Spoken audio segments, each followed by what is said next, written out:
বন্ধুরা নমস্কার। উত্তরপ্রদেশে কি বিজেপি সরকার ভেঙে যাবে?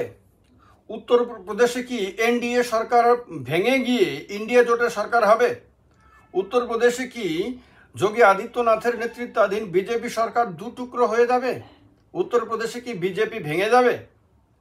এই প্রশ্নগুলো হঠাৎ করে আপনাদের কারোর কাছে বোকা বোকা প্রশ্ন বলে মনে হতে পারে, কারণ বিজেপি 403 জনের বিধানসভার মধ্যে 251 জন সদস্যের সমর্থন রয়েছে শুধু বিজেপির ভেতরে। বিজেপির এমএলএ রয়েছে 251 জন। সেই জায়গাতে সরকার ভেঙে যাওয়ার কথা বলা, বিজেপি ভেঙে দু টুকরো হয়ে যাওয়ার কথা, এনডিএ জোটের সরকারের পরিবর্তে ইন্ডিয়া জোটের সরকার গঠন করার কথা বলা শুনতে সত্যি সত্যি বোকা বোকা লাগবে। কিন্তু আপনারা জানেন, যারা দেশের খবর রাখেন, যারা উত্তরপ্রদেশের সংবাদ প্রত্যেক দিন পান এবং সেই খবরের বিশ্লেষণগুলি যারা নিয়মিতভাবে দেখেন, তারা জানেন উত্তরপ্রদেশে মূলত বিজেপি এই আশঙ্কাতেই সবচেয়ে বেশি ভুগছে। উত্তরপ্রদেশের বিজেপিও ভুগছে, সর্বভারতীয় বিজেপি এই আশঙ্কাতেই ভুগছে। কেন ভুগছে? না অখিলেশ যাদবের সমাজবাদী পার্টির জন্য ভুগছে না, রাহুল গান্ধীর কংগ্রেস দলের জন্য ভুগছে না, ভুগছে বিজেপির দুজন উপমুখ্যমন্ত্রীর জন্য।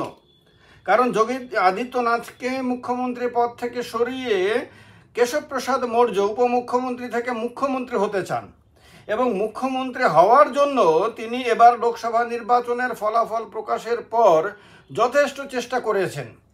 চেষ্টা করে করে তিনি দিল্লি পর্যন্ত পৌঁছেছেন। সেখানে বিজেপির সর্বভারতীয় নেতাদেরকে বোঝানোর চেষ্টা করেছেন যে আদিত্যনাথের দ্বারা বিজেপিকে নেতৃত্ব দেওয়া সম্ভব না। তার নেতৃত্বাধীন যে একনায়কতান্ত্রিক সরকার চলছে, সেই একনায়কতান্ত্রিক সরকারি ব্যবস্থাকে দলের কর্মীরা পছন্দ করছে না, সাধারণ মানুষ পছন্দ করছে না।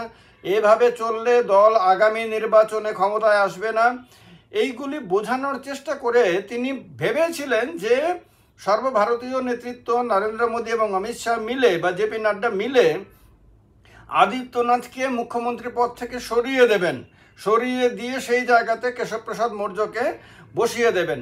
এই রকম ধারণা নিয়ে এই প্রয়াসটা কিছুদিন আগে পর্যন্ত করেছেন, কিন্তু শেষ পর্যন্ত তিনি ব্যর্থ হয়েছেন বলে মনে করা হচ্ছে। কারণ নরেন্দ্র মোদী অমিত শাহ জানেন যোগী আদিত্যনাথকে সরানোর চেষ্টা করলে তিনি পাল্টা আঘাত করবেন এবং সেই ক্ষেত্রে দল ভেঙে দুটো টুকরো হতে পারে। সেই ক্ষেত্রে দলের অবস্থা আরও ভয়ঙ্কর খারাপ হতে পারে, কারণ উত্তরপ্রদেশে যোগী আদিত্যনাথের জনপ্রিয়তা এখনও অন্য যে কোনো নেতার তুলনায় অনেক বেশি, মানে বিজেপির ভেতরে অন্য নেতাদের তুলনায় যোগী আদিত্যনাথের জনপ্রিয়তা সবচেয়ে বেশি।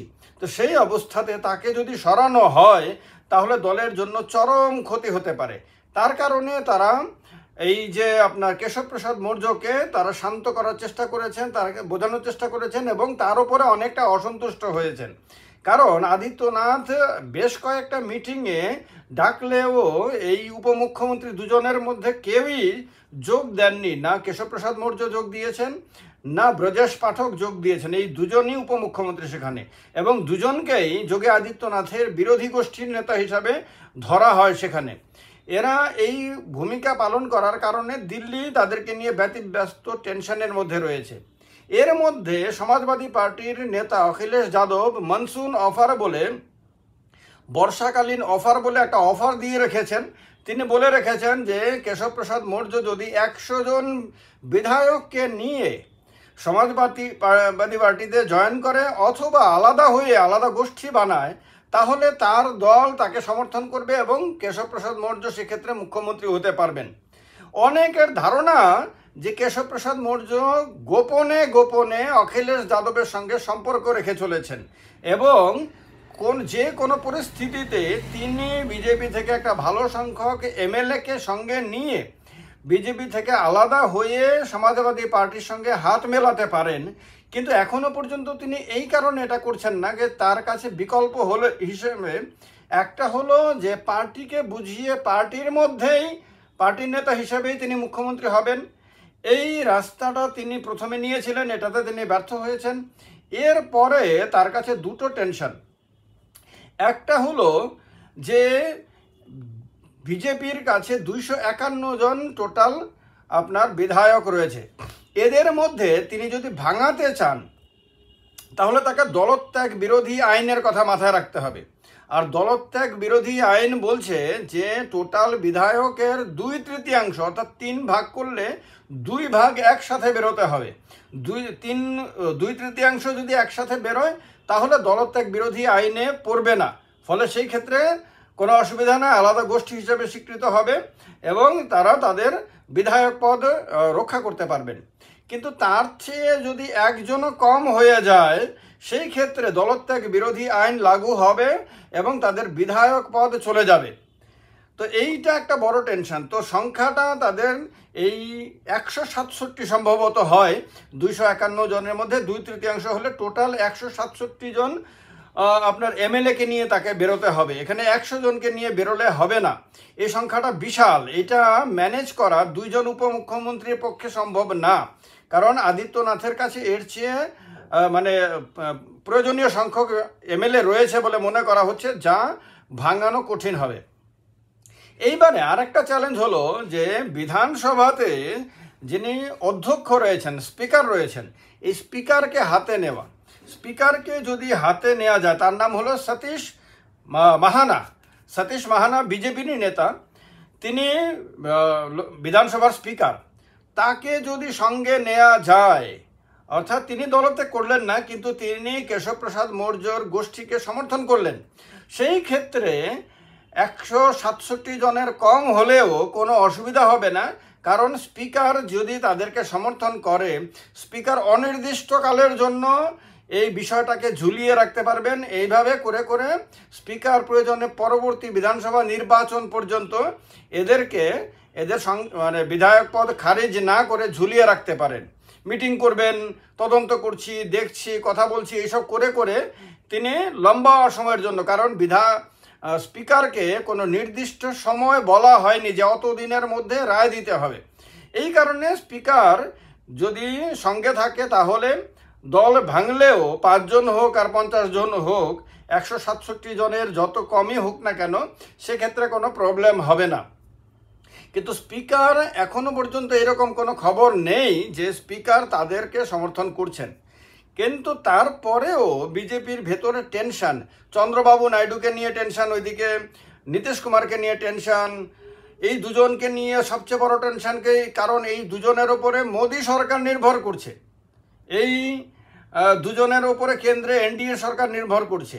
এই দুজনের মধ্যে দুজন যদি যে কোনো মুহূর্তে আলাদা হয়ে যান তাহলে দিল্লির সরকার ধম করে আপনার আকাশ থেকে মাটিতে পড়ে যাবে। তো এইরকম একটা টেনশন তো তাদের রয়েছে। তার মধ্যে উত্তরপ্রদেশের সরকার নির্ভর করছে বলা হচ্ছে যে এই কেশব প্রসাদ মৌর্য সমেত আরও অনেকের কাছে, কারণ তিনি দলিত নেতা হওয়ার কারণে অনেকের সমর্থন তার সঙ্গে রয়েছে। তো যদি বিদ্রোহ করে বসেন, একটা সময়ে যদি তিনি বিদ্রোহ করে বসেন যে মানে বিধায়ক পদ চলে গেলে চলে যাবে, তবুও বিদ্রোহ করব এবং আদিত্যনাথকে যে কোনো মূল্যে আপনার মুখ্যমন্ত্রী পদ থেকে টেনে নামাবো, এইরকম জিদ নিয়ে যদি তিনি আপনার চ্যালেঞ্জ করে বসেন এবং আপনার দল যদি ত্যাগ করেন, তাহলে এই সরকার যে কোনো সময় পড়ে যেতে পারে।